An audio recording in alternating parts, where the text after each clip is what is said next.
In a parallel universe of skill, courage, and danger, 12 teams are represented by 24 elite superhumans. We know them as the best of the best. Coupled with the most advanced technology, a supercar. The two of them are almost one. Look closer, you will see the man in the machine. Look again, you will see the machine in the man. Without one another, they are nothing. Every superhero needs a supercar. This is not science fiction. This is Formula One.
Jenson Button's a winner again.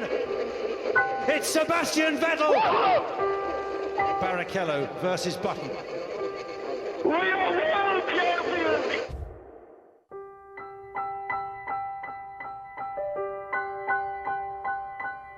2009. It came and went in a blur. Jenson's glorious season is a lot to live up to. But Formula One has an uncanny knack of raising the bar, and expectations for 2010 are higher than ever for very good reasons.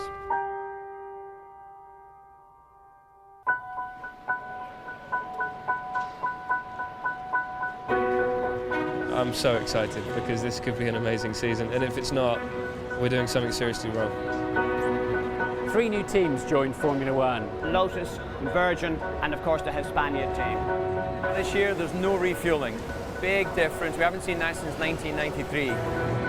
Well, one of the big changes was the point system. You've got to go for the victory. What I'm really excited about for this year is the fact we've got 4 world champions out there on the grid. 4 world champions on the grid.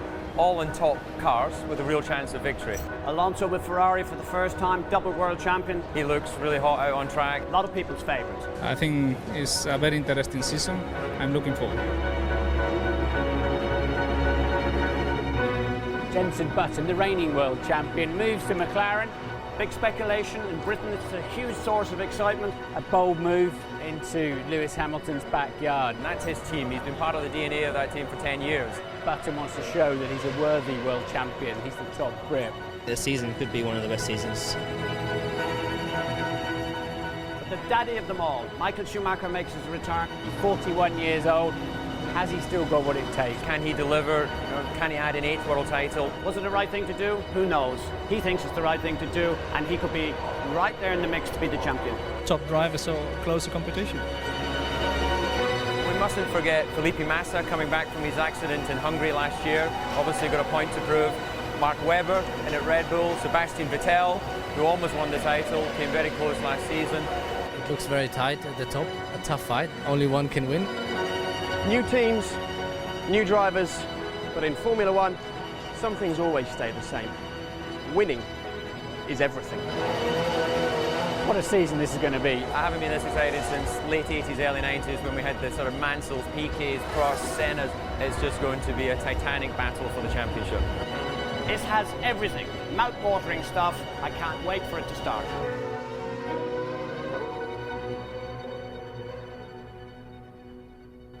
Well, here we go then. It's time for the talking to stop and the driving to begin. After 5 months of waiting, the 2010 Formula One season's upon us, and I'm sure that you're as excited as I am about hanging out with a couple of guys who we all enjoyed hearing from last season. And here they are, Jenson Button and Lewis Hamilton, the two most recent Formula 1 world champions. Which one are you then, DC or EJ? I'm Jenson. Good, and you'll be hoping to prove that you are Jenson, the Formula 1 world champion this year. How's it going? Two world champions in the same team, you enjoying this? Yes, it's not going too bad, is it? It's going all right, I think. Yeah, it's all right. We've spent quite a bit of time together working on the car and doing PR. We're doing quite a lot of PR, but it's all been positive though. We've been getting on all right. So. Brilliant. Okay, well, go well this weekend. Enjoy the season. A big season for both of these guys, and it all starts right here this weekend in the Bahrain desert. And the first challenge for the drivers this year is to kick off with a strong race at a difficult circuit. If you haven't kept fit over the winter, or if the new car isn't performing as it should, then this place will punish you. The three big straights will test the engine, the bumps, the heat, and 23 turns over 6 kilometres will certainly test the drivers. And examinations just keep on coming during an extended season that will see Formula 1 reaching new frontiers, with the Korean Grand Prix providing the unknown element to an exhausting schedule that doesn't wrap up until race 19 in mid-November.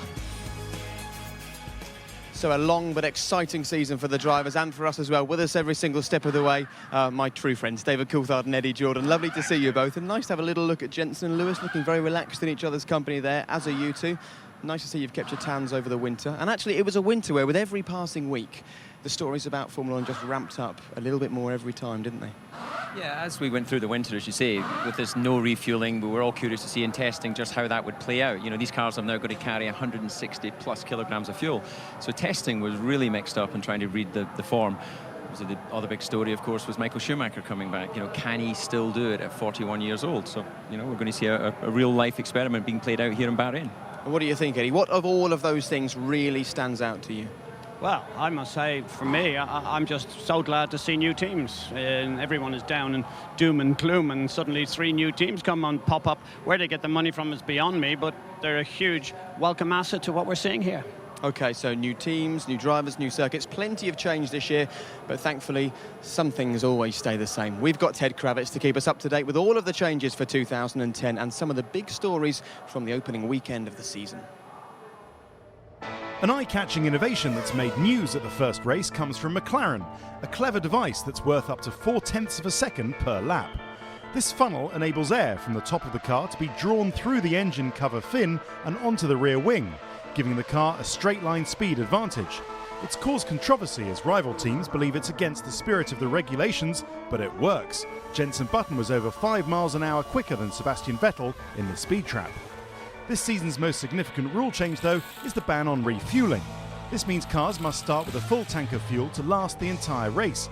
The cars will be heavy and difficult to drive at the start. Of course, if your car has a fuel-efficient engine like the Renault in the Red Bull, you'll be lighter and faster in the opening laps. This could be worth as much as 7 seconds over a race distance. Drivers will still have to stop the tyres. Both the hard and the soft tyre must be used during the race. If you do reach the end, there are now points all the way down to 10th, with a greater gap between first and second to encourage drivers to take a few chances to go for the win rather than settling for second place. And if we get racing incidents on track that require a penalty, experienced former F1 drivers will form part of the stewards panel. At this race, it's the 4-time world champion Alain Prost. Prospective future stewards include Damon Hill, Johnny Herbert, Jean Alesi and Nigel Mansell.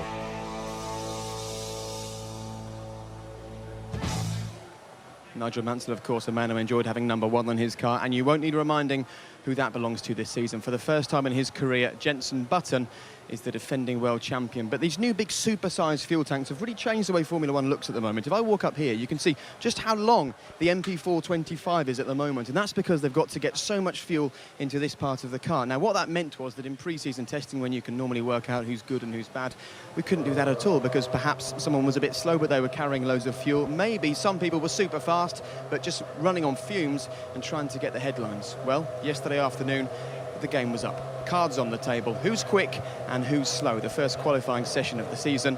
Pole position was up for grabs. Here's Lee McKenzie.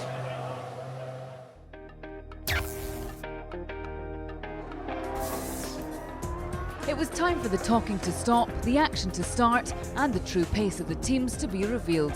Qualifying in Bahrain was underway. Before quali, new team Hispania Racing had only run Bruno Senna's car, which meant rookie Karun Chandok had never turned a wheel. His first venture into F1 came in the highly charged session. He props up the grid, but was just happy to get out on track.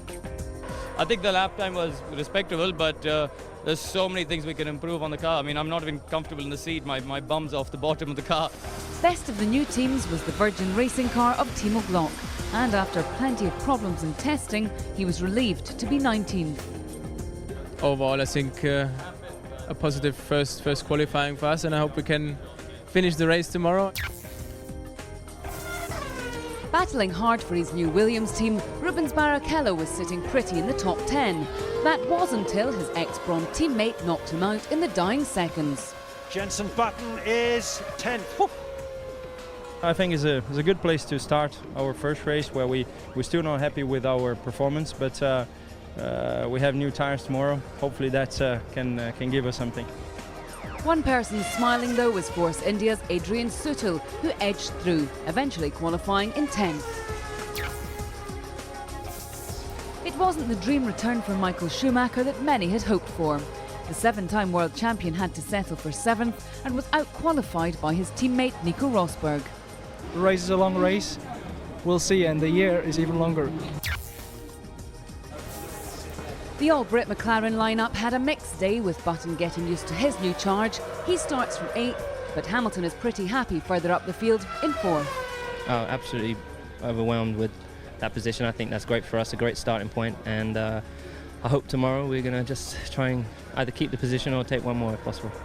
It was getting better and better every lap I did out there, so I was reasonably happy, but yeah, at the end it wasn't so good, and something just feels a little bit wrong, so we need to look at that.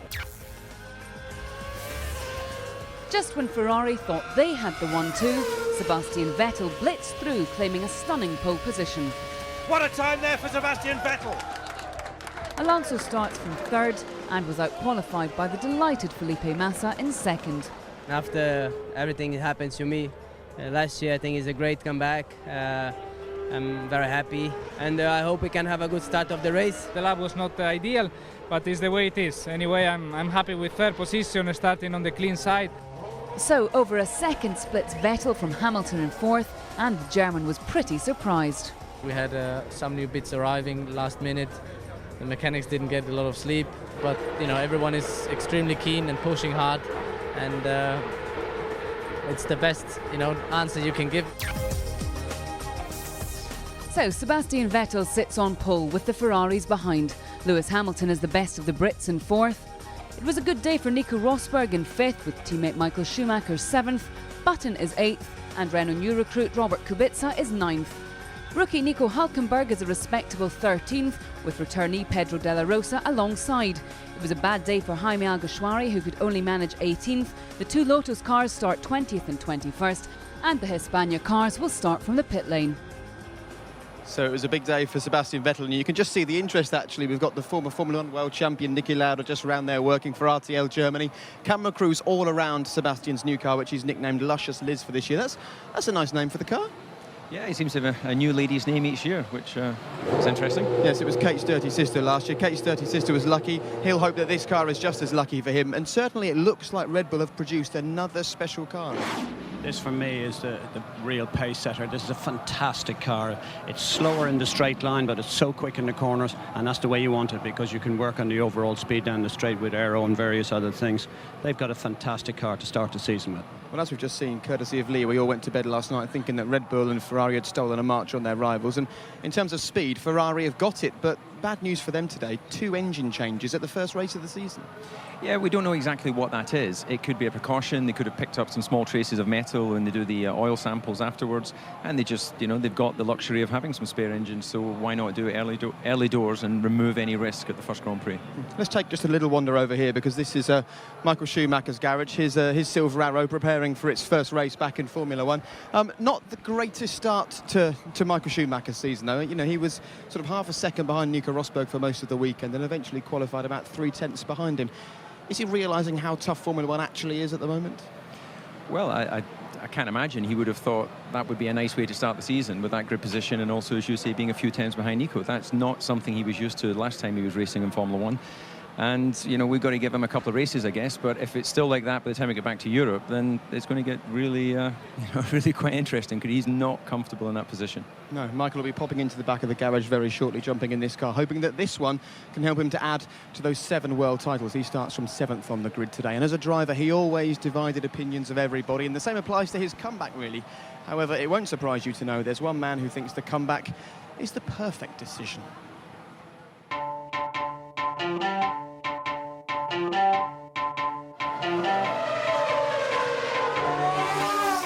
People watching this on the BBC may remember about 18 months ago you did an interview with us and you said, I can't return to F1. There's nothing to do.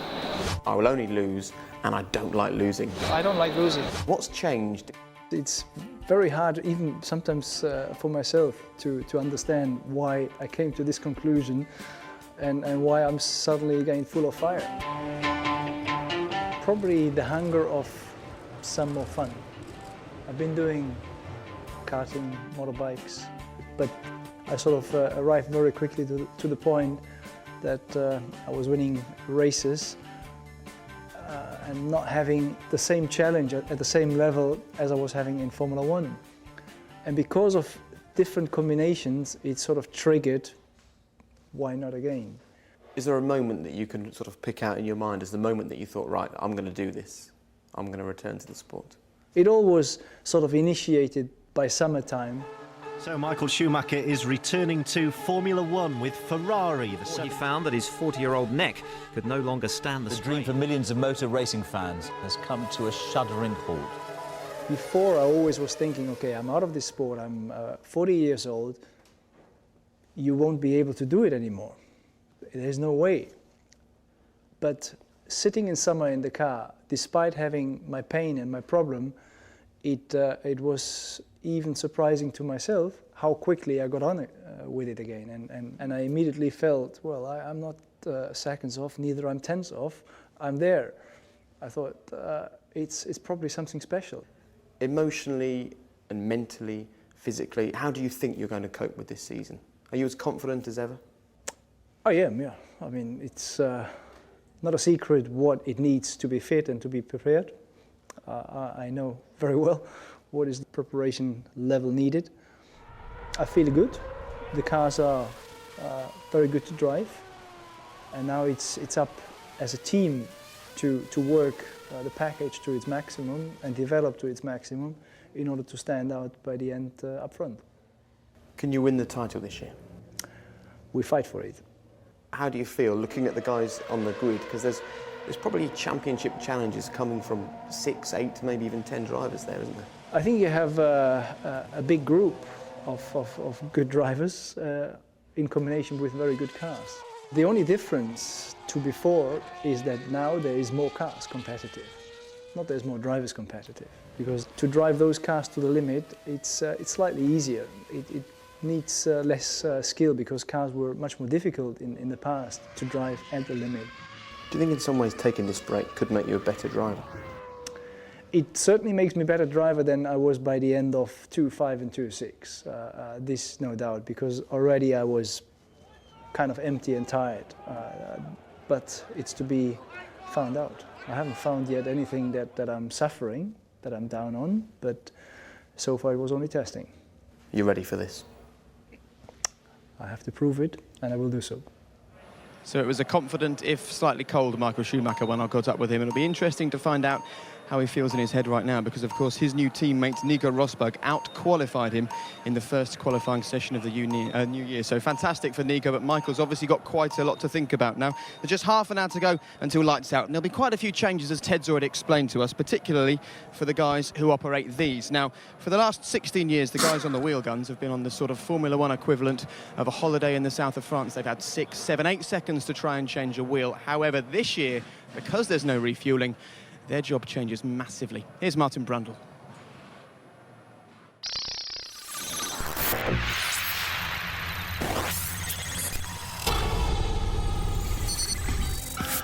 In-race refuelling has been banned in Formula One for 2010. That's the first time since 1993.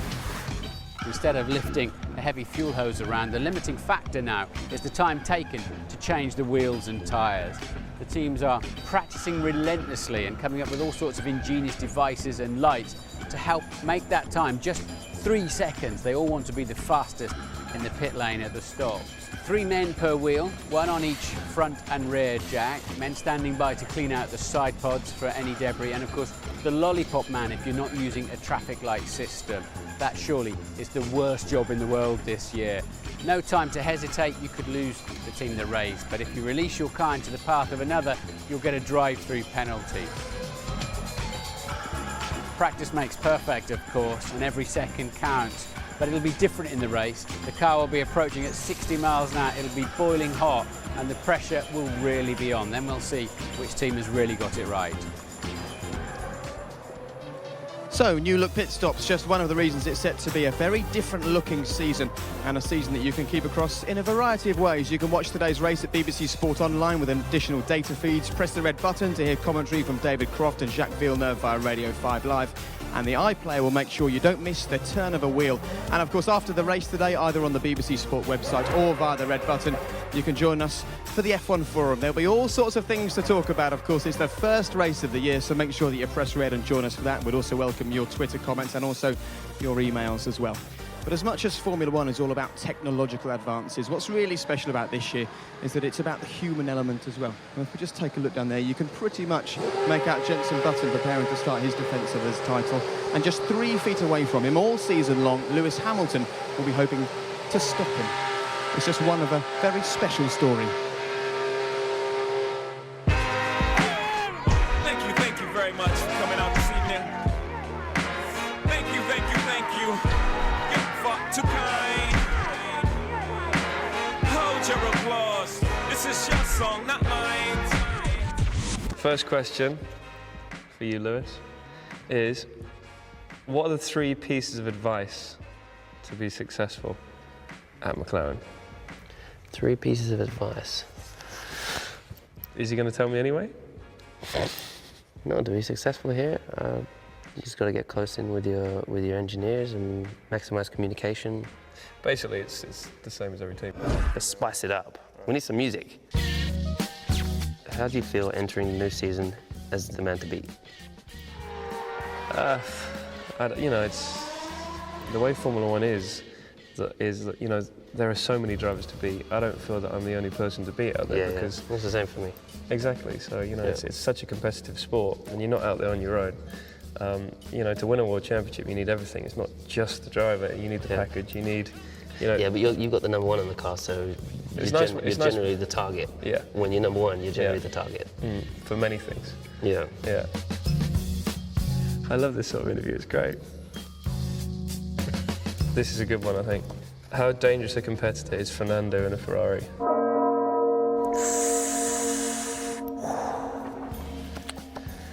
Oh, I think he's gonna be our main competitor this year. Yeah. No joke. He's probably the best driver I've driven against. Yeah. You know, you go out on your practice lap, you do a good lap, you come back in, you find he's gone like 2 tenths quicker, and you're like, that was a damn good lap. Yeah. But I think now he's in that Ferrari. You know, remember we watched Fizzy in the Ferrari last year and wondered why he was there. So Fernando just got in straight like that, and he's flying. He's in his comfort zone, isn't he? Yeah. I think Felipe is going to have his hands full. What did you learn most with a difficult season in 2009?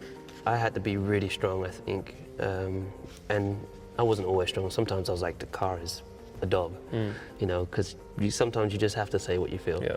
But generally, I was just trying my hardest to keep the team motivated, because you can imagine the guys back here, they worked so hard to put that car together, and it was a dog. And they see you on TV, and that's the problem. You're the the focus is on you and Martin.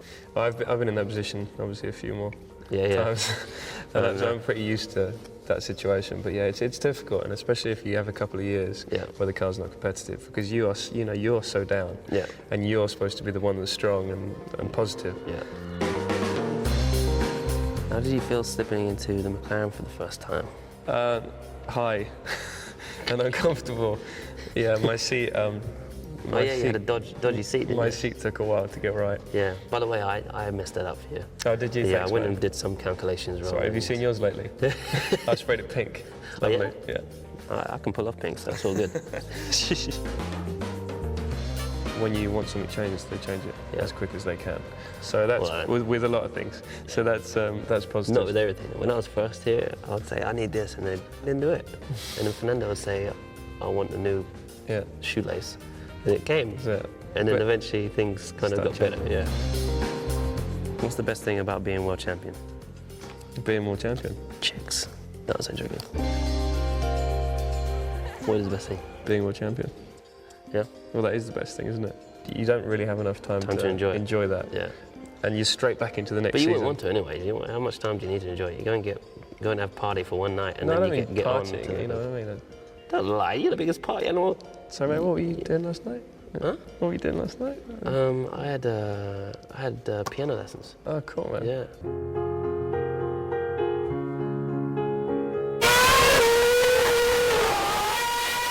What makes the ideal teammate? What makes an ideal teammate? I don't really know.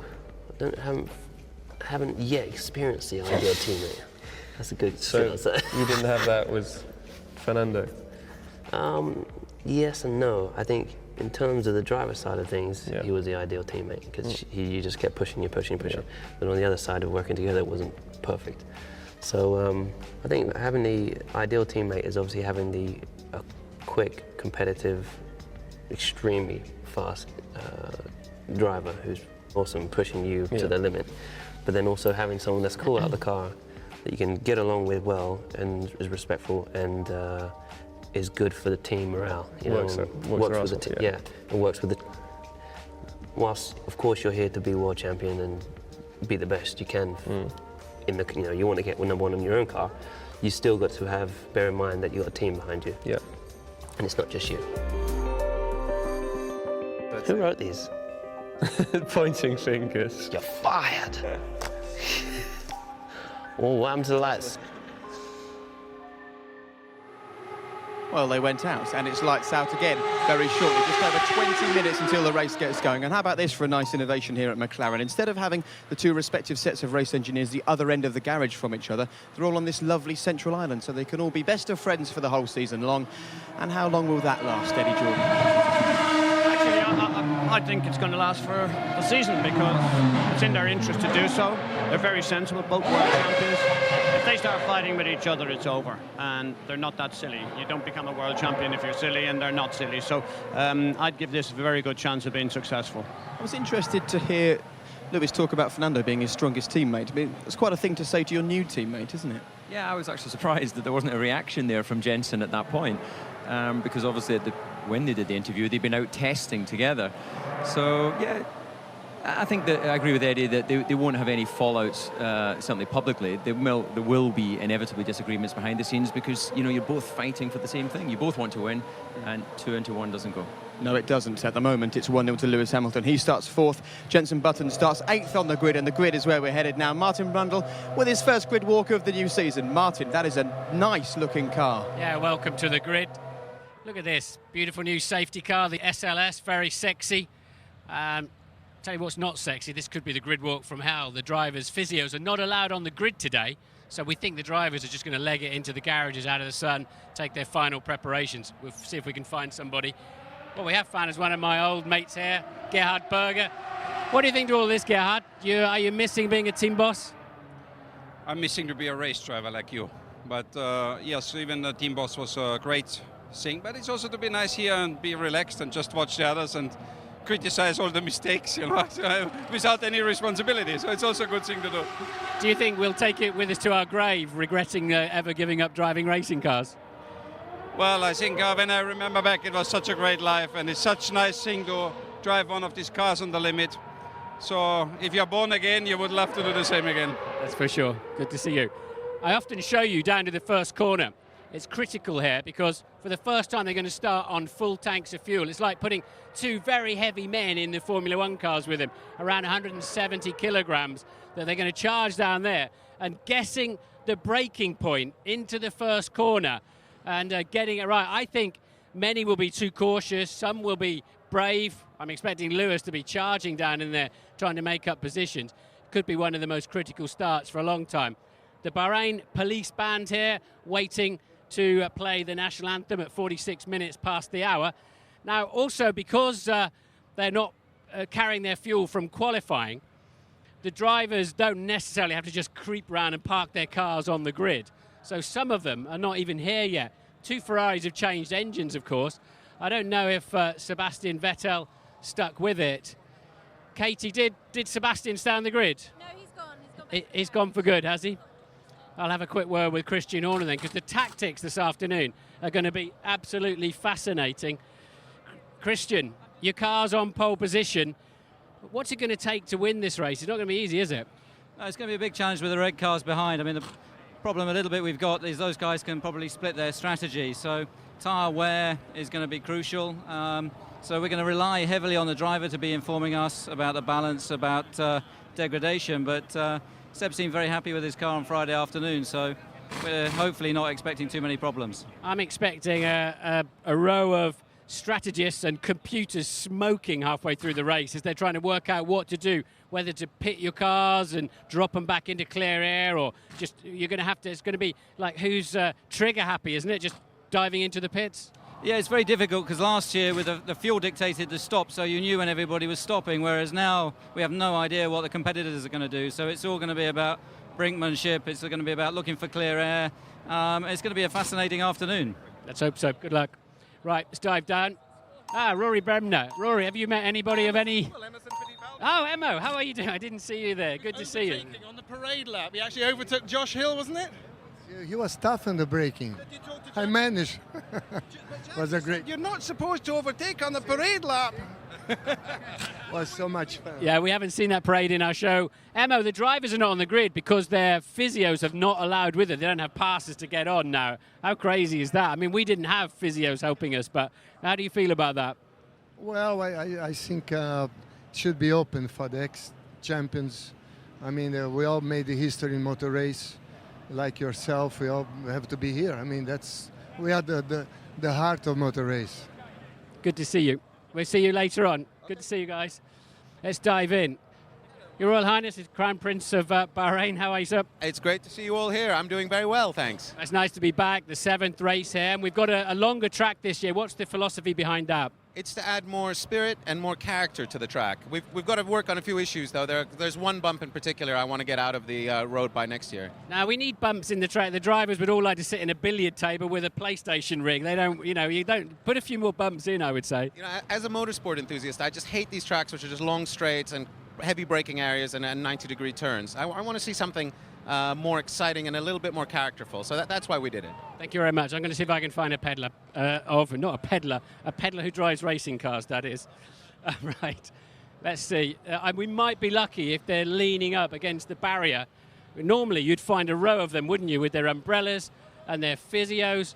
I want to find Bernie and ask him why these guys haven't got a pass, because you've got all these celebrities, all these interested people want to see the drivers. This is a unique opportunity. We can't see Beckham just before he kicks a ball. We can't see Federer just before he serves his first serve. But we can normally talk to the drivers, and thank God we got some legends on the grid.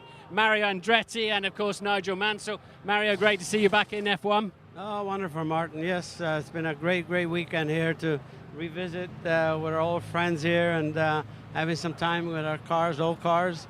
Reacquainting our girlfriends, if you will. Oh, really? Well, they have 4 wheels. Okay, good stuff. Nigel, how did you enjoy driving your Van Wall? It was an awesome experience, Martin, as you know, and I'm glad I was born when I did, because I couldn't have driven those cars, but the experience of driving it was fantastic. But it's great to be here. What a wonderful event. 60 years. Amazing, isn't it? It's good to see you. I'm going to see if I can doorstep Alonso. I'm about to get 7 elbows in my ribs. I wouldn't be at all surprised. And we have 20 seconds left, and then I'm out of here. So I won't hold you up. What do you think, Luca? Can we? And then I've got to go because we got. I'm going to hang on. o algunos datos que tenían que no estaban seguros y nada, utilizaremos ese motor para otra carrera. No pasa nada, ¿tú no estás nervioso? Yo no. Bueno, no cambia nada la estrategia de carrera para hoy, ¿no? No cambia nada. Vamos a hacer una buena carrera, es importante coger puntos, pasar la meta y... Fernando, you... ¿Darás una parada? Okay, mate, I mean, that's plenty of questions.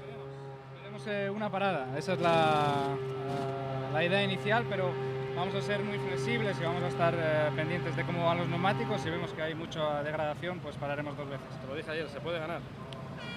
Saliendo tercero es mejor que salir más atrás, ¿no? Hay que hacer una buena salida y luego que vaya todo bien. One question, I got one question. Fernando, coming a quick word for BBC. Change the engine, are you worried about that? No, I was worried maybe before, now it's okay. I think the team wants to finish this race 100% and for that we changed the engine. You must be favourite to win this race? I think we are in a good position to try to win the race, but obviously we want to be also in the podium. It's only the first race of the championship. We need to start scoring good points. Thanks for your time. Bye-bye. Martin Brundle queuing. I never thought I'd see the day. And interesting, actually, to hear Fernando Alonso talking about getting off to a good start. Of course, with 25 points up for grabs now for the win, it's really important to hit the ground running. But Fernando Alonso, he knows all about driving in Formula One. What about the 5 new rookies taking part? And one of them is walking in some pretty famous footsteps. Well, Bruno, here we are, walking around the Bahrain Grand Prix circuit. Your dream to be a Grand Prix driver, but it hasn't really been a dream start for you. What do you realistically expect for this weekend? Definitely it's been a quite difficult few months for us, whereas everything has gone a bit difficult for the finances, but finally we are here, and this is the positive thing. For sure, we have to take it step by step, focus on performance, and then see if we can be together with the new teams and then hopefully overtake them. We've just been overtaken by Lewis Hamilton and his crew, so they're even walking more quickly than we are. Is that something that you're expecting this weekend, to be seeing a few cars lapping you, or are you hoping for more out of the performance? Nah, for sure. We expect to be lapped, but that's a way that we like to have, to be lapped. If we're obviously in the race for long enough to be lapped, that's a good sign. Turn 1 on the Bahrain circuit, how are you approaching that? Obviously the Grand Prix, you're going to have everyone arriving there with 160 kilos of fuel on board. We have nothing to win from overtaking 2 cars on the back of the grid and risking damaging the car, so for sure it's going to be a race where the laps count more than anything else. New section of the Grand Prix circuit. Big unknown for everybody. What's your gut feeling having walked around the track there? Well, honestly, I don't understand why they put this new section in the track. It's a bit slow. It's going to be quite a challenge for these cars that are so heavy now in the beginning of the race. But in the end of the day, it's what we have to deal with. Have you got a friend in the paddock who's working with one of the other teams, another driver, for instance, who can give you some pointers and help catch up with the lack of testing? The Brazilian Mafia is always together, so I can always ask a few questions to Rubens and Felipe, where they have plenty of data to share. I don't think they'll be giving us any papers, but some ideas for sure. Good, excellent. Oh, well, wish you luck with that. Thank you. Well, Ayrton famously said, if you think I'm fast, wait till you see my nephew. And today, we get our first chance to do that. A very big day indeed for Bruno Senna. One of the other new teams of Virgin Racing, Timo Glock, who's an experienced driver, is driving for them, and he's with Lee Mackenzie on the grid. Timo, you're the best of the new boys, so congratulations for that. How are things looking? Yeah, at the moment everything okay. I think the boys are a bit nervous at the moment. First time for us on the grid, so it all has to be a procedure, and we just have to go through it and go into the race, finish it would be great, and see at the end where we are and how the car is over the race distance. Slightly ironic that you've got your old teammate Jarno Trulli lurking on your shoulder. Yeah, it's quite funny. I mean, last year we were in the first row. The opposite way, he was first, I was second. Now we are a couple of rows further down the grid, but still in the same row. So we'll see how it goes. I'm looking forward to the race. Maybe have a nice fight together, and I hope for all the new teams we just all have to finish the race, and that would be good for everyone. Have a great race. Thank you. Well, Timo there giving us his idea of a successful weekend just to finish the race, and it shows you where these new teams are approaching from, Eddie. I think what's important is for us to explain how impressive it is just to get onto a Formula One grid with 6 months or 12 months notice. Well, I think first of all You've got to have the idea, then you've the concept, then you've got to find the money, then you've got to build a model car to create something through CFD, then go and try and build it. And then you've got the gearbox and the drive shaft. We all know how many parts go into a racing car. This is a daunting prospect, and unless you're really fit, you're semi-mental, and you've got buckets of money, don't even try it. I did, and I must have been out of my mind to do it on reflection. But anyway, I wish them luck, because it's a great opportunity, and they're going to enjoy this roller coaster ride all the way through. I'm amazed that you still only look 21 years old, mate. Thank you. I think, you know, we've got 3 new teams coming into the sport, and there's been quite a lot of apprehension from some of the bigger teams. It's important that Formula One doesn't just seem like a closed shop to everybody.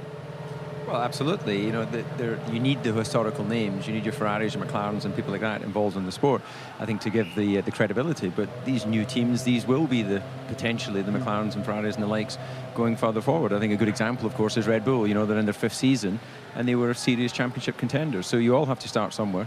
It is a very, very difficult task, even to go racing with an established team. So I don't know how they've managed it with these new teams in such a short time frame. OK, well, there weren't too many drivers for Martin to speak to on the grid, but there were plenty of legends, and that's because, if you didn't know, this is the 60th anniversary of Formula One, and take a look at this. Every living Formula One world champion, bar 2, has been here this weekend. A huge effort by the organisers, and David, you had a little spin in an old car as well, didn't you? Yeah, it's unusual. I didn't know that Michelle Yeoh was a world champion. I see her sitting in the front row of that graphic with Jean Todt. I think that's who you know, not what you've done, isn't it? Yeah, OK, well, an honorary world championship. And I'm sorry, Jake, I was so shocked by that, I didn't listen to the question. I was just talking about the fact that we could see David Hill driving his world title winning car here. You had a little spin in a Silver Arrow, didn't you? Yeah, I went out on track in Fangio's W196 Mercedes, and that was a real great experience. 3 laps of this Grand Prix track with no one out there. Here you are. And actually, I had the moment of all moments, a power slid, a classic Grand Prix car. So for a moment, I felt like a racing driver again. Great experience. Eddie, I forgot how slow he was. Well, how awkward does he looking at? Good Lord, you couldn't have possibly been a racing driver in the old era, David. You're far too tall. I'm too skinny, I think. Fangio filled that car up. It took about 2 of me to fill that seat, I think. Well, look, it just shows you how things have changed. So let's now talk about Formula One in the year 2010. Now, there's been a lot of talk about the fact that this new season is going to reward clever drivers. Alain Prost was the last driver to win the world title in the no refuelling era. How important is a clever driver in this situation? Hugely important. He wasn't called a professor for nothing. Prost was absolutely brilliant. He wasn't always the quickest driver, but he was the sharpest and the smartest. And you've got to be really, really smart in these cars, particularly with the fuel, the weight level, the tyres, controlling. You've got to be very, very clever in what you're doing. OK. Right. Who was the smartest driver that ever drove for you? Me. Oh, OK. And he was quite slow as well. Let's quickly hear from Ross Brawn. Of course, last year he took Brawn to the world title. Now he's in charge at Mercedes. Let's see what he has to say. He's with Lee. Ross, final thoughts before the race. What's going to be key this afternoon? Tyres. Tyres are going to be very delicate, particularly the rear tyres. So I think whoever can make the rear tyres last will have a strong performance. And how are we going to know when they start to go off? Will that be the trigger for everybody to start coming in for the pit stop? I guess so, yeah. I mean, you've got to look at the gaps you've got. There's going to be a lot of cars behind us on the prime tyre, so presumably they'll last longer, and it's okay going back out on your prime tyre, but if you fall into a lot of traffic, it's going nowhere. It's going to be difficult, so it'll be a reactive strategy today. OK, thanks, Ross. Well, Ross Brawn with Ted Kravitz there. Now, Eddie, you spent 3 years in the no refuelling era, and how did you go about sort of second-guessing your rivals and trying to get a foot over everybody else? Well, it's a matter of just, in my case anyway, you know, suck it and see, trying to just go for it and try to make sure that you took it fairly easy in the beginning, no heroics, no flying in the inside of corners of various things. Try to look after the car and then gradually push until the end. It's a sprint for the last 10 laps or so, and then you try and make a real chance of it. I think that, picking up from that, I think we all know that the software strategies that they have today are so sophisticated that in the past they've been using that a great deal. I'm hoping that this new formula of no refueling will bring the driver more into play, where literally he can come out the last corner, see some traffic and say, I'm coming in, and be on the radio and call his team. So I'm really hoping that we're going to see more reactive pit stops. I think where we will see a huge difference is in wet races. You're going to have such a different type of prospect in future, and it's going to be absolutely thrilling when it starts to be inclement weather. And we're going to find out just how the first race with this new strategy is going to unfold. Well, they said that Lewis's dramatic title win in 2008 would rarely be bettered, and then Jensen's glorious season blew us all away. Now it's all eyes on 2010, a vintage season on paper, a season that starts right now with the Bahrain Grand Prix and the return of the 7 times Formula 1 world champion, Michael Schumacher.